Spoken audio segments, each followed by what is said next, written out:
It's Hi. us again. It's Ray and Dee with Herpetology of the Apocalypse. Mm-hmm. I'm trying to think of a catchy tagline. Something. What did you say? The frogs. What? The frogs. No. Okay, so The apocalypse has come and it involves frogs. yes, there we go. Ray got an initial draft at a website put up. It needs a lot of work, but we have one now, and it's at all one word, herpetologyoftheapocalypse.com. And she had a cute tagline, and I liked it. The apocalypse now involves frogs. I mean, it was more so the title of an article, but I will certainly put it as our official thing now. Okay.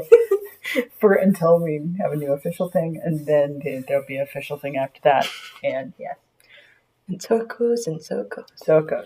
Okay. So, this week we didn't make much forward progress, but we made a lot of sideways progress. If that makes sense. We looked at a lot of the things that are surrounding it. Problem Sleuth, mostly her. And we just finished watching Little Monsters. Yep. Okay, so we have still not figured out how to explain where we are in the stupid... Like, what page are we on? Did we remember to write that down this time? No, we absolutely did not. I did. You did? Yes. Okay, what page are we starting on? Well, I know where I ended, not where I started, because I don't know where you ended. Okay, well, I wanted to know where you started. Anyway, we'll figure that out next time. Yes, that's a good plan. So, there was... We're still very early on in the first chapter of the first book, of the first volume, of the first... Et cetera, et cetera, et cetera. Something or other. And something that I wanted to talk about that I don't remember if I talked about. Tell me if I talked about this already.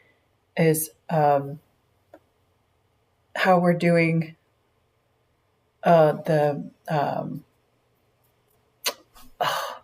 random plot shit. Is that what it's called? Weird plot shit. Weird plot shit. Okay. We talked about... I know we talked about this over the course of several weeks, but I want to talk about how if you are writing, you don't necessarily plan out your weird plot shit. I didn't talk about that, right? No, not on here. You talked about it to me in the car. Yes. So many times. So we're both writers. I have a few more books under my belt. And I've, over the last decade or so, gone from being someone who needed to plot things out ahead of time to someone who would really rather not plot things out ahead of time.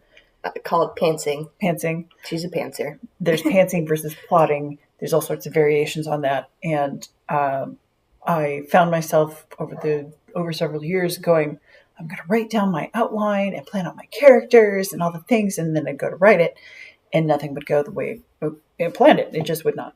Yeah. It wasn't that it was a bad plot. It's just that I had already written it in my head, and I couldn't do the same thing twice. Yeah. There would always be some small introduction, and things would go askew. So I finally stopped planning and just said, okay, here are the toys that I want to play with. I want to play with this idea and this kind of character and this kind of setting and this kind of world in this kind of genre. And I just took all my toys and I went, boom, and I dumped them on the table. She often talks about how her characters are like doing their own thing, and you're like, "What are you doing?" kind of thing. Yes. Yes, I often find my characters do not behave in any reasonable sort of fashion, and there's no point trying to force them to do so. It's much more interesting when I don't. But at any rate, it looks... I don't know what Andrew Hussey's process is or was, but it looks very much like that, where he had a bunch of toys that he wanted to play with, and he just dropped them into the story. So we've been talking about, well, why aren't we making further progress? And I'm like, but I really want to focus on this beginning because I want to study the toys that he's playing with. And one of the toys that came up this time was the movie Little Monsters. And I said, I haven't actually watched that. And so I looked it up on Wikipedia and IMDb. On Wikipedia, there's a plot synopsis. I skimmed through that and I said, what are the chances this will be expanded on later? 100%. So today, this morning, we sat down and watched the Little Monsters movie. Just kind of as a case story for what that toy looks like. Yeah. So that later on we can talk about how that shows up and how Andrew Hussey maybe never really needed to plan that. I mostly noticed setting things inside of it. Wow. It's not 1-to-1 or anything, but when we eventually get there, you'll be like, well, because unless you've seen Little Monsters, you're not going to know exactly. And I'll point it out later. Okay. But you will be like, oh, okay. Okay. But it's a spoiler for me to go into it now. Okay. Sorry, total tangent on the on Little Monsters. When we got into the monster area and there's all those boxes and things, I was like, oh my gosh, that looks like my setting from the Witch Labyrinth.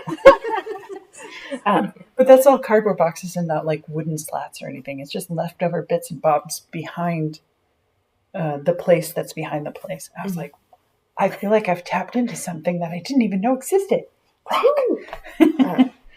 She has 2 stories involving a witch house. Well, multiple witch houses, but still witch house and stuff. And that's what she's talking about.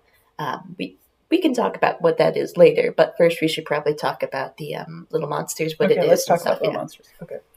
So most of today is going to be Little Monsters because most of my actual reading the thing time was focused on Problem Sleuth. I'm going to screw that name up every time. Problem Sleuth. And realizing that it was much longer work than I thought it was. Yes. And a lot of mine are being like, well, I wrote a lot of spoiler things in my notes. I noted that there were spoilers, but that's a lot of me looking at things that's going to happen in the future. Okay. Whoops. Yeah. Kind of thing. Yep. Okay. So, Little Monsters. Here we go. All right. So, because it's me, I couldn't watch the movie without looking things up on IMDb as we went. And where did I write the other things in there? Okay. So Little Monsters is kind of like the tail end of a cluster of movies that it kind of refers back to. Little Monsters was in 1989. And I don't know that these movies are actually related in any way, but it also refers back to Beetlejuice, 1988, Labyrinth, 1986, and Goonies, 1985. There's probably more than that, but at least those 3 movies. Referred also to several songs, but those were just, hey, remember these songs kind of reference rather than plot stuff. The strongest association appears to be Little Monsters and Beetlejuice. In Beetlejuice, the actual monster character played by Howie Mandel, who is also a comedian who does, what's the thing he's doing now? Would you look at that? Yes. Thank you. He voiced Gizmo in Gremlins 1 and 2, by the way. I didn't know that either. I was like, what? No! So I guess there's ties to Gremlins too. Gremlins as well. He's also a judge on American's Got Talent, by the way. Yeah, I knew that, but he's like on some game show. Game show. Anyway, it's escaping me right now. Anyway, Beetlejuice, the monster character that he plays, if you watch and listen to him, his mannerisms and his mode of speaking are very much like Beetlejuice. And I forget the guy's name, who's the actor who does it, but he's very much like that a lot. And in fact, he has one of the lines that he copies over Showtime. He says it just like the original Beetlejuice does. What is his name? It's gone. I have no idea, and I'm not exactly sure what you were talking about with the game show. Okay, I'll get it in a minute. Go ahead and talk for a minute while I look this up. So the actual plot is usual 80s kind of kids movie. Story beats are what you expect. They recently moved to a house, a kid and his brother, along with two parents. The little brother has a monster under his bed, and the older brother, who is our main character, is like, okay, I'll go ahead and deal with it. In a bit of a silly ways, because he's like, yes, I'm gonna be all engineering and stuff, and be like, I will rig things up, and I'll catch this monster by like taking out the legs of the bed and going floop, so now it can't escape, kind of thing. Yeah, Rube Goldberg machine, almost. Definitely for the first machine, yeah. But anyways, very mechanical stuff. Makes friends with the monster. Does pranks with the monster on other people. There's a monster who is mean, and they're like, "Oh no, beware this guy," kind of thing. And the main character is like, "Oh no, I'm turning into a monster because I've been hanging out with my friend monster so often that it's like going into the other world and being like staying in there, slowly turning into monster." He's like, "We can't do that, so I'm going to leave this place forever." And the evil monster's like, "Nope, can't do that." His name is Roy? No. No. The main evil monster's name is Boy, B-O-Y, Boy. Okay. And then the other one, I think, is Snicked? No. I'll look quickly. Please continue. Anyways, he's like, "Nope, not allowed to do that." Kidnaps the little brother from before, and so now they have a plot of, well, I'm going to get my friends that I've gained through the real world, with humans and kids and stuff, and we're going to save my little brother. Hooah! And they use flashlights because monsters disappear whenever there's light. So they go off trying to save the little brother. They get real far, except, oops, the monsters have their own way of stopping the lights, usually with toys that are shooting bullets and stuff. And I'm like, what? Anyways, they have to flee. Ah! And they find back the monster friend who was locked inside of a downstairs area. And they're like, whoa, now you're going to help us too, because you're our friend. And he's like, all right, well, I'm going to help you now. They gain another human friend who was previously a bully, who is the one who drank.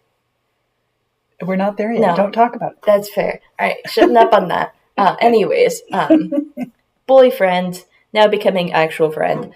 They go off, attempt to on rescuing the little brother. Success! Woo! Except, oh no, it's turning to sunrise, and they have to, get out. But, whoops, it's already sunrise in this area, so they're not allowed out of the shadow realm.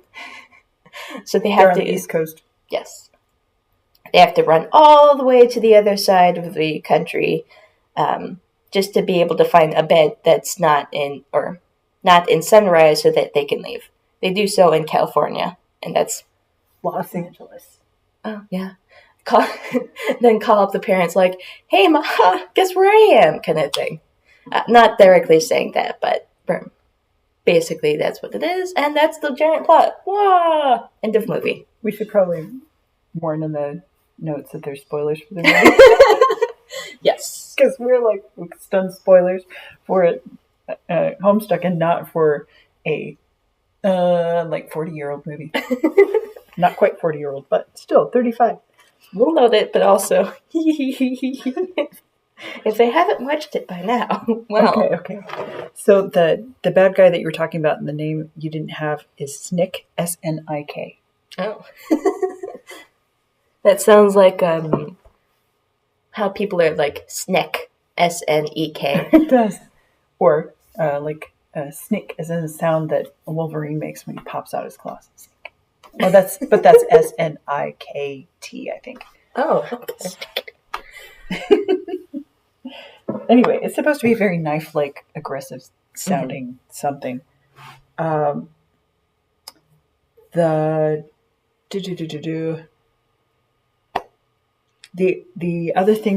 other references that I kind of saw that I think happened later, but I should have looked up the dates and I didn't. I feel like this movie had a really strong influence on Monsters, Inc. With the Jake and Sully and the everybody going out and collecting little kids' screams. There's a particular scene that I feel like is sort of quoted in the Monsters, Inc. movie, but I can't remember exactly where all of the monsters in the second half of the movie, all of the monsters plus the Fred Savage character, they go up into the real world and they're surrounding a baby's crib and trying to scare the baby. And Howie Mandel's character says something like, or Maurice, he says something like, come on, man, we have to do it. It's practically a public service. We got to toughen them up or something like that. Yeah. And I want to say that scene or that line ended up in Monsters, Inc., but I don't know for sure. I don't. Like not necessarily a baby, but some. I bet there's a quote of that in there because it sounds really familiar. The other thing that I noticed when you were talking about in the overall plot summary that the monsters are basically shooting toys out of them. Mm-hmm. That reminded me a lot of the movie Toys with Robin Williams in it. And towards the end, the toys are battling the toys, and like there's the little tanks are going up, choo choo choo, and it's a tragedy, and everybody starts crying because they're losing toys that are getting blown up as they're distracting the bad guys. Anyway, and that reminds me of the Nutcracker. Does it? Yeah, I guess it does. Yeah. All right. Anyways, there is a toy battle in there. We can go further on and on and on. Yeah, the Nutcracker, the original Nutcracker book is not the same as the various adaptations. The original Nutcracker book is written by the guy who might have been the contender for the first mystery story, but we're pretty sure the first actual writer of a serial killer story, and I'm blanking on his name. No. Yep, I'll get it in a minute next time you talk. Anyway, the other thing that we talked about this reminding us of was there's a scene in here where everybody's falling into a pit of stuffed animals. Mm-hmm. And go ahead and take that one. It reminds me of the music video for Imagine Dragons' Radioactive. There's a scene in there of where previously all the stuffed animals were being pitted against each other in like a dog fighting ring, except stuffed animals. But there's a pit below that. A person gets dropped in there from there into a pile of stuffed animals, and it's all squeak, squeak, squeak kind of stuff down there.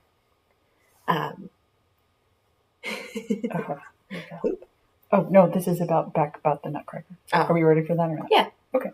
The Nutcracker was written in 1816. The Nutcracker and the Mouse King by E.T.A. Hoffman. Hoffman, yes. Hoffman. Okay. And then the guy who wrote The Three Musketeers was like, this is too dark. If we lighten it up a little bit, I could sell it to a lot of French people. He did so, and then Tchaikovsky made it into a musical and ballet. And then eventually it became Barbie and the Nutcracker. Which is how Homestuck is like 4 degrees of separation from Barbie and the Nutcracker. Just Barbie in general. Well, now you can make a crossover. Barbie, Nutcracker. Well, no, Barbie and Homestuck. Okay, so who would be play the Nutcracker in Barbie and the Nutcracker, the Homestuck edition? No, we're not going down that rabbit path. I'm pretty sure John Egbert is a fine insertion there. We're not going down that path. Leave it be. Drop it. Okay. The other thing that I think this movie influenced a great deal, I'm sure there are many other references, but the other thing that I think this movie influenced a great deal was at least the movie version of Five Nights at Freddy's. It's not even like anything in the plot. It's just like the lighting and the way everything is staged, and like here's the dark in the front and then the light in the back, and like showing like a depth of field, like close to you everything is dark, and then you look up and there's everybody on stage. Yeah. I noted at one point the main character was climbing up some stairs all the way over there, kind of thing.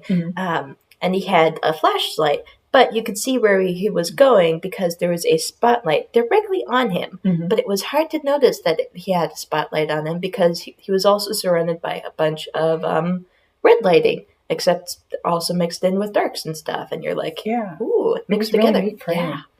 Like, a lot of the setting stuff, fabulous, as well as, like, costumes and puppetry. It was really cool looking.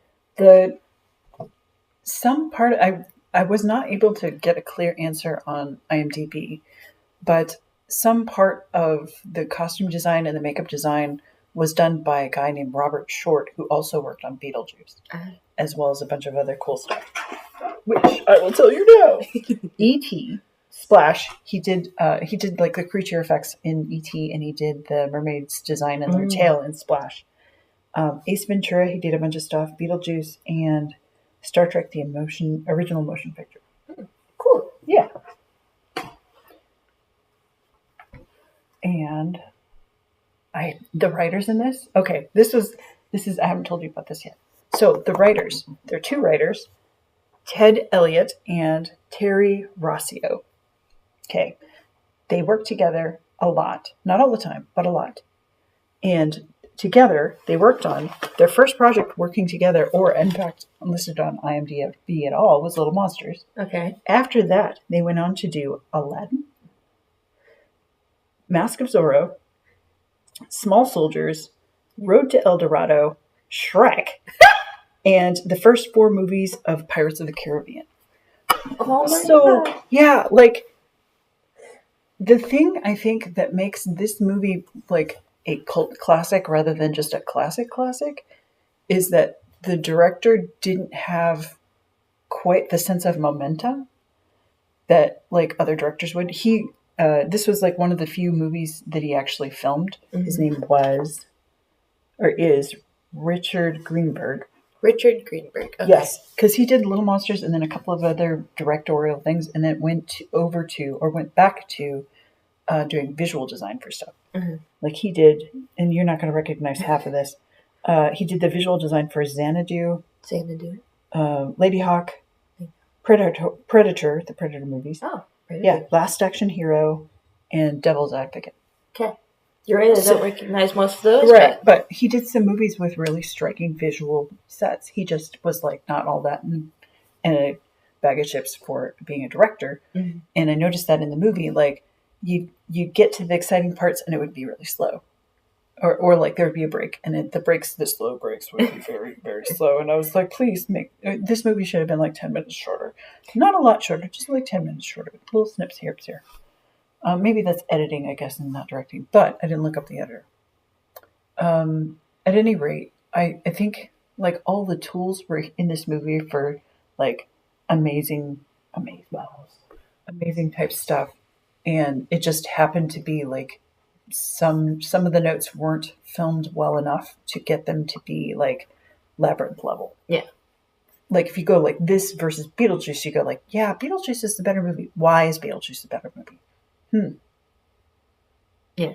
Yeah, it's not the characters, it's not the plot. The plot of this is super good. It's just the way everything kind of looks.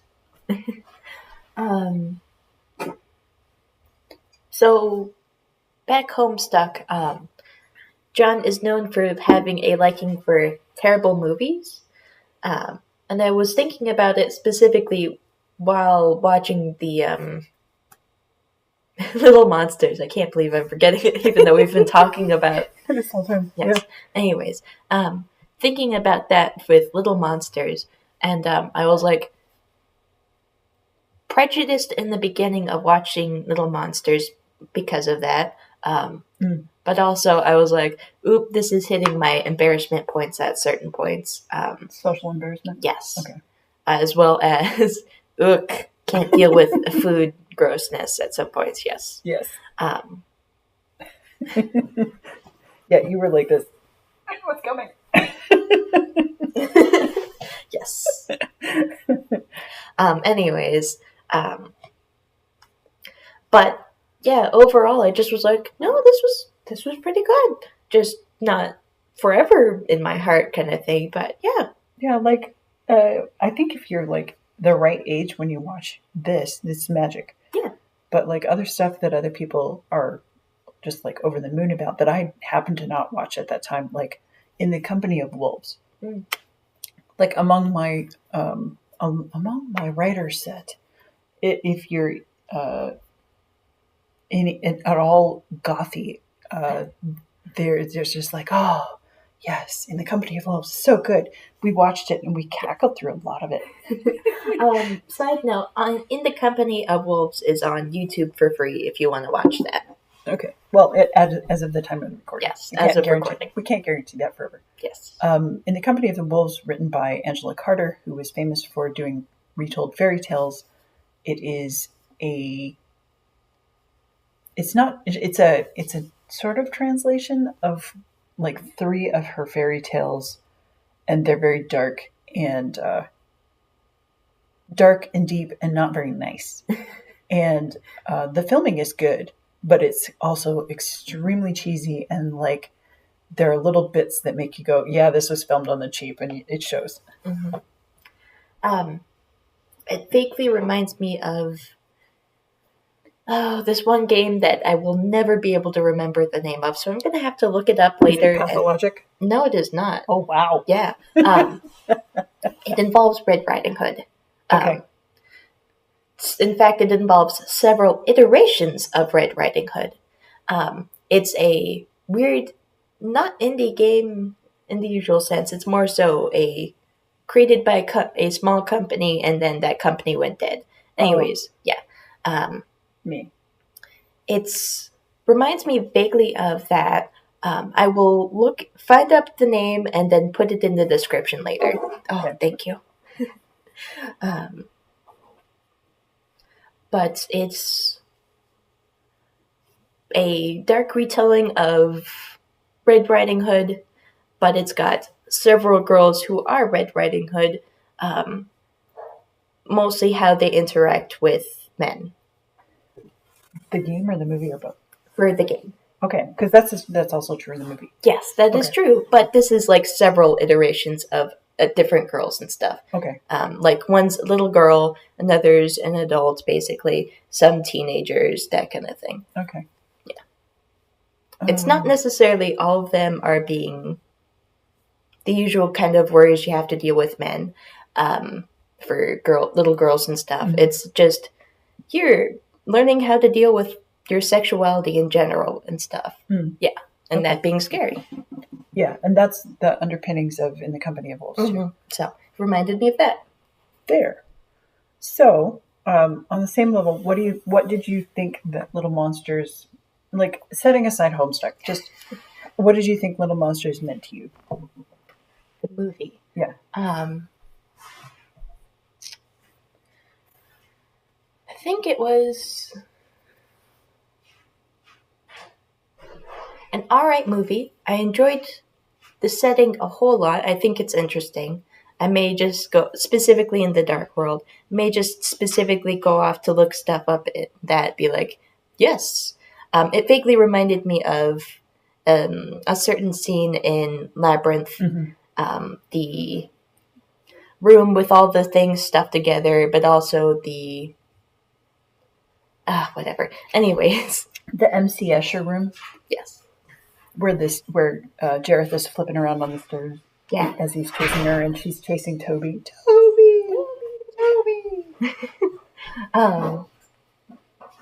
Anyways, reminds us of that, but it's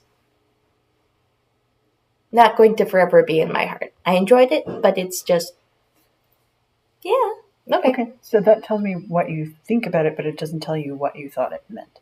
Oh, okay. Yeah, sorry, that's what you meant. Yeah. Because we were just talking about In the Company of Wolves, exploration of women at different stages of their life, dealing with men, exploration of sexuality. So on that level, what do you think Little Monsters was about?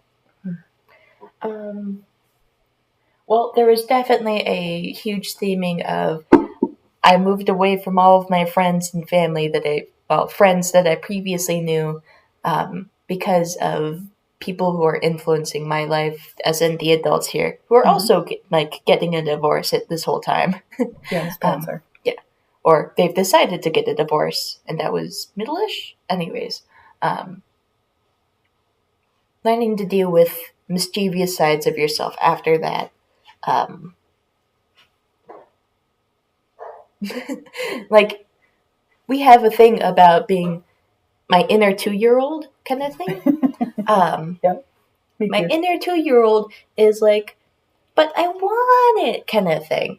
And it's vaguely reminded me of, like, the monster Maurice kind of reminded me of that same sort of, but I want it, or I want to do the pranks, I want to be silly kind of thing. Even if at moments they had to slow down and be like, okay, my parents are getting divorced, I just need some comfort here kind of thing. Which I was like, well, okay, that's the moment that finally sold me on Maurice, that yes, I like him kind of thing. Yeah, agreed.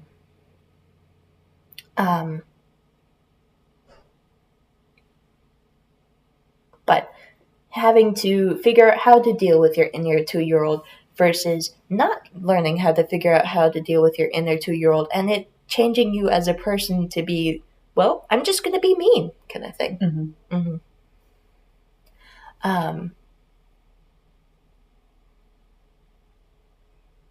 Yeah, or like, well, I can't deal with this situation, so I'm going to run away from it. Yeah, just many ways you can deal with your inner 2-year-old.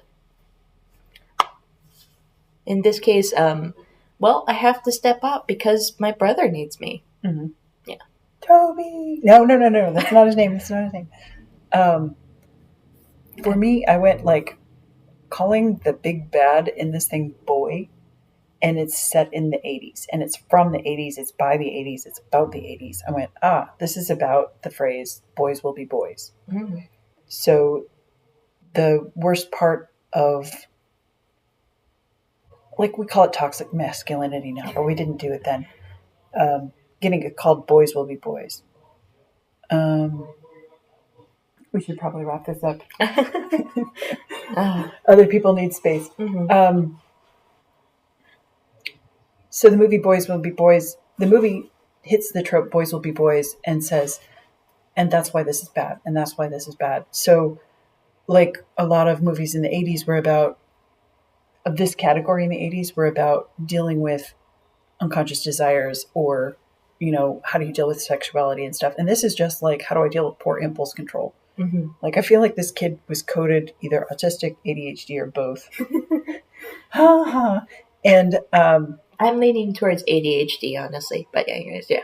At any rate, he was coded as being neurodivergent of some kind, and he didn't have the support he needed.